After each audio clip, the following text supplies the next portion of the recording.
already know my name. I'm a digital artist and a creative director at my own studio and a general interdisciplinary person. So I'm best known for kind of creating visuals that feel and appear digitally native, whether that means using rendering software or physical objects. I kind of approach both in the same way, and I really want to challenge the boundaries between the digital and the real, and the physical and the virtual, in order to understand what that means for us as we move forward into our future with technology. So my work has a running theme of tactility, ranging from things that are kind of shiny and liquid and mercurial to something that feels more densely textured. Both of these visual forms are kind of challenging how we feel when we encounter these textures. So I use technology as a gateway for innovation within my practice, and I like to think of myself as a digital craftsman. So the ultimate goal of my work is to really think about new ways of storytelling, and part of that process often means creating new relationships with materials, software, techniques to find a new application that's really exciting to the user. So the commercial side of my studio, which has been developing since my postgraduate studies, has included clients such as Levi's, Nowness, and Alexander Wang. One of the most recent projects that Alex just mentioned was the collaboration with Chanel and ID for Intangible Matter, where we created an interactive browser-based project that looked at the virtual and physical elements of fragrance. The key members of my team include my consulting partner, Laura Vent, formerly from Wieden & Kennedy and a lecturer at UAL, and then my technical director, Martin Robinson, who's a previous producer at Jason Bruges. So I really want to kind of discuss these two really big themes, the first one being material and the second one being technology, that kind of encapsulate the practice of my work, the ethos of my studio, and where I really want to go in the future. So there's a general understanding that as humans, we all experience the world through 5 senses. However, some people argue that there are up to 33 human senses. And I really want to explore that through the idea of radicalizing those senses and using them as strongly and as interestingly as we can. So one of my motivations for that is to create work that has an involuntary reaction from the user. And often that means using a combination of them to create something that really feels immersive. So this also accounts into the aesthetic decisions that I make, such as this image. And I think the aim is to challenge or create a reaction or inversion, seeing something that you know and seeing it presented in a new way. I actually have a background in textiles, so that's something that has always informed my aesthetic and my material choice. And I've always felt like it's important within my work to have a strong connection between what you're touching and what you're looking at, whether that means creating a disconnect or creating something that feels hyper-real to what you already know. So in that sense, I really enjoy challenging the viewer on what they're seeing with their eyes. Do they think this is real? Do they think it's something that exists within the digital realm? And I think the best way to kind of describe that is to be able to view something, even if it's a flat image, and know exactly what it would feel like on your skin without actually touching it in real life. So that's a form of tacit knowledge, which is kind of a theory that I've been researching throughout the whole of my master's. And it's a process of learning through something that is immaterial. It's all about intuition. So kind of since the beginning of my career as a digital artist, I've really wanted to question if it can be possible to gain that tacit knowledge through something that exists on a screen. So my work always seems to have a sense of fluid reality to it, and I really want to try and express that impossibility in things that are either real or not real. And this is how I kind of developed the notion of licking the screen, which was a piece of feedback I got from my project Intangible Matter. And I believe as humans, we're obsessed with playing with forms that we can transform through our own hands. For example, the kind of slime craze that's going on Instagram and YouTube at the moment. And I really believe that that unlocks this kind of childlike playfulness that gives us a new understanding of how we use materials. So, the next huge topic, technology. I think there's a fundamental shift with the human relationship occurring between humans and technology currently. And I think the development of the devices that we use in our homes and in our pockets shouldn't just be about providing efficiency. It shouldn't just be about, making things faster so that we have more time that actually doesn't even exist anyway.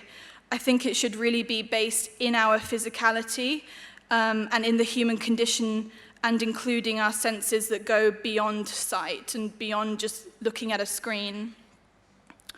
So I really feel that the future of technology will require us to refocus its pace and purpose in order to build on the fact that we are sensual, emotive beings. And I feel like this idea could be coined as slow tech, allowing and including an expansion of physical and conscious senses as opposed to being led by the trajectory of technological development. So I really want to synthesize the worlds of craft and technology together, and that's something I'm kind of constantly exploring on and off the computer. So for example, in the kind of glass blowing work that I do. So right now we're in the middle of a third industrial revolution with things like 3D printing being at our fingertips, and I'm constantly questioning, why does everything to do with technology have to look a certain way? Why does everything have to look like it's made of stainless steel, for example? And I think because of this, that things like hardware, software, coders, and makers should all be seen as the kind of new wave of craftspeople where we can weave some of this theory and the new principles of craftsmanship into these fields. This is also something that completely relates to the aesthetics for it that I think are also up for change. So with that fusion, we can kind of create a new narrative of connection. And I think my work is a way to access the new craftsmanship, as I'm someone who works not just in things like glass blowing and making sculptures, but finding new ways to create workflows between softwares that doesn't currently exist yet. So the way we think about software, I think, should be the same way we think about craft, and we should really feel a trace of humanity within it. We're currently experiencing the negative senses, we're currently experiencing this in a negative sense when you think about issues like, for example, a lot of hand dryers have racist algorithms to them where they only pick up white hands, and that's the way that they've been built, and issues like that that are surrounding technology at the moment. I think that we need to really consider this technological revolution where everything is going to become immersive, as some people fear that that will kind of disconnect us in a way, and I think there's a lot to explore there. So having said all of that, this fusion of thinking about those two expansive themes that are about materiality and technological development, this all turned into a project called Qualia, which I developed while I was still at the RCA. So essentially, it's an interactive glass interface that really seeks to challenge the idea of what an interface could be. And I'm going to play a little video of how it works.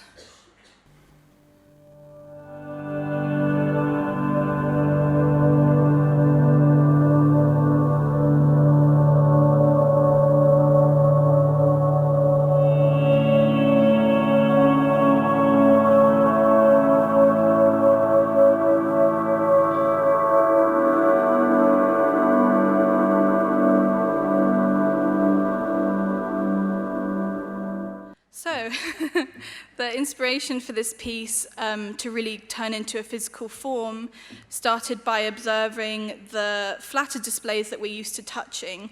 I kind of became obsessed with this idea of a piece of glass that could organically be any shape, yet still be interactive and act as an interface, and kind of transform the way we consider glass as a portal. I was really drawn to the glass's unique properties in both kind of the digital and the physical realms that we think of it in. It's really distinctive. It refracts and bounces off light in a way that's completely recognizable to glass.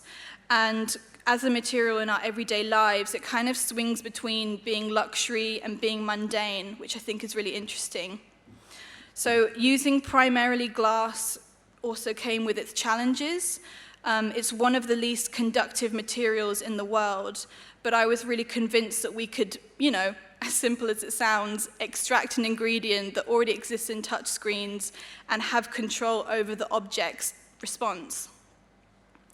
So through a multitude of processes, using hardware and software, we kind of achieved what I imagined, where we had a responsive piece of glass that mimicked how you touched it, kind of appearing like a magical vortex that looked really simple, but actually it was the complete opposite of that. So we were basically able to do this by using an earth metal that creates a clear, conductive sheen over the glass. And then once you've done that process, you're able to link it up to an Arduino, literally with some crocodile clips. So what made this really innovative was the fact it was the first time that this technique of conduction had been used in a creative setting and on a curved surface. Prior to this, it had only really been used by scientific and military application. So this is one of the kind of base images I used for the graphics of what became the interactive piece. And I really wanted to create responsive graphics that spoke to the magic intuitiveness of something that you can just reach out and touch and it responds to you. So we did this by building up base layers of a still image and then applying an outer layer that was almost this like reactive fluid motion. And it was kind of like when you stick your finger in a running stream and it kind of cuts the water. So it really created this physiological experience that linked that human curiosity to play with the craftsmanship of this organic piece of glass and that swiping gesture that even 2-year-olds relate to swiping on iPads and touchscreens. So it was really about the desire to reach out and touch something and that kind of moment between actually touching it and what you anticipate you're going to experience. So I really see Qualia as the beginning of an investigation with potential to develop into the future of how we see interfaces and the kind of interactive technology that's becoming more and more integrated into our everyday experiences.